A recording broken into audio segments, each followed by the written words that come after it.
In a pivotal moment in American history, a power shift shapes the course of the Civil War.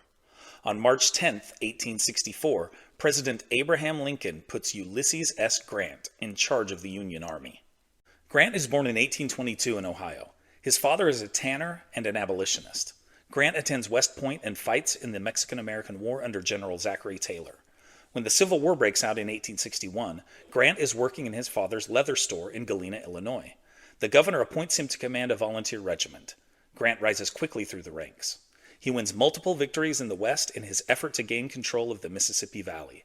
After the bloody victory at Shiloh, Lincoln says of Grant, "I can't spare this man. He fights." Grant then takes Vicksburg in 1862, cutting the Confederacy in two. In 1863, he wins at Chattanooga.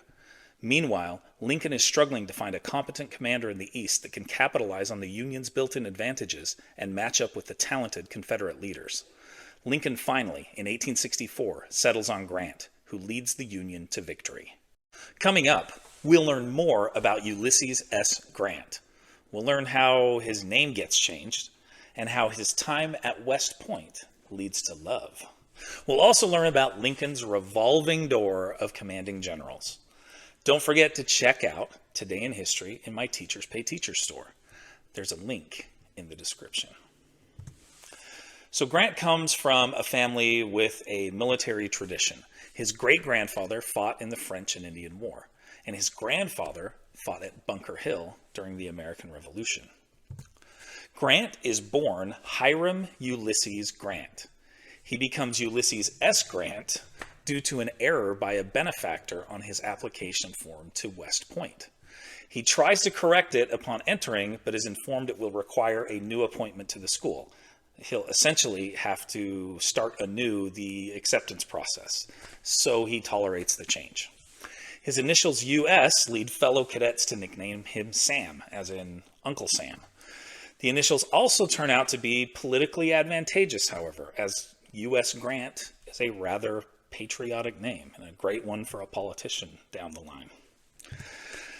He is an average student at West Point, graduating 21st out of 39 cadets. His future battlefield foe, Robert E. Lee, 15 years Grant Sr., was, in contrast, one of West Point's greatest students and later became its commandant. Grant's roommate his last year at West Point is Frederick Dent. After graduating, Grant is stationed at Jefferson Barracks near St. Louis, Missouri, near the Dent family plantation. Grant is invited to visit and meets one of Dent's sisters, Julia. They fall in love and marry 4 years later after the Mexican-American War. Lincoln struggles with finding the right commander for the Union Army, for the Union Army of the Potomac, I should say, are legendary. Okay, one of the biggest and I think most deserved criticisms that can be leveled against Lincoln as president is this protracted effort to find a competent general to command the main Union Army. If Lincoln had recognized Grant's potential sooner, it could have saved lives and ended the conflict more quickly. Let's run through some of those generals that precede Grant. When the war begins, it's Irvin McDowell, who fails miserably at Bull Run. Incidentally, McDowell Road in Phoenix is named after him. Then it's the notoriously cautious George McClellan, who effectively organizes and trains the army, but refuses to use it unless he is thoroughly convinced that the odds are overwhelmingly in his favor. After McClellan's crucial victory at Antietam, he of course hesitates, missing an opportunity to perhaps crush the Confederacy. McClellan goes on to run against Lincoln, in fact, for president in 1864. Ambrose Burnside is next. He has epic facial hair, but that's about it. He oversees disastrous defeats at Fredericksburg and Petersburg. He is, though, more successful in politics after the Civil War, serving as governor of Rhode Island and then as a U.S. Senator from Rhode Island. Then it's Joseph Hooker, Fightin' Joe, as he's known, and he gets trounced by Lee at Chancellorsville. George Meade takes over when Hooker resigns. Meade is short-tempered with his junior officers, and his looks and rather obstinate demeanor cause people to refer to him as a damned old, goggle-eyed snapping turtle. 3 days after his appointment, Meade wins at Gettysburg, but squanders a golden opportunity to perhaps finish off Robert E. Lee's Army of Northern Virginia. Lincoln finally finds the commander he needs in Grant.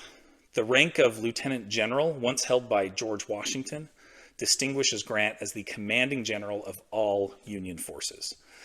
Lincoln, at long last, has a leader that's in the same league as Robert E. Lee. Meade is still technically commander of the Army of the Potomac, but Grant is now directing Meade. Grant's strategy, his determination, and his ferocity lead the Union Army to victory and to Lee's surrender at Appomattox Courthouse. Grant serves 2 terms as U.S. President from 1869 to 1877. He is easily elected because of his reputation from the Civil War. His presidency, however, is plagued by corruption within his administration. But he also is rightfully praised for taking on the Ku Klux Klan, prosecuting members of his own party who were involved in the whiskey ring, and for his efforts to protect the rights of African Americans. Grant dies in 1885, 20 years after Lee's surrender. His famous tomb can be found in Upper Manhattan in New York City. Well, if you've liked what you've seen here, please make sure to like and subscribe. And remember that there are more videos that you can watch, including this one about Lincoln's famous beard, and then another great one right here. Thanks for watching.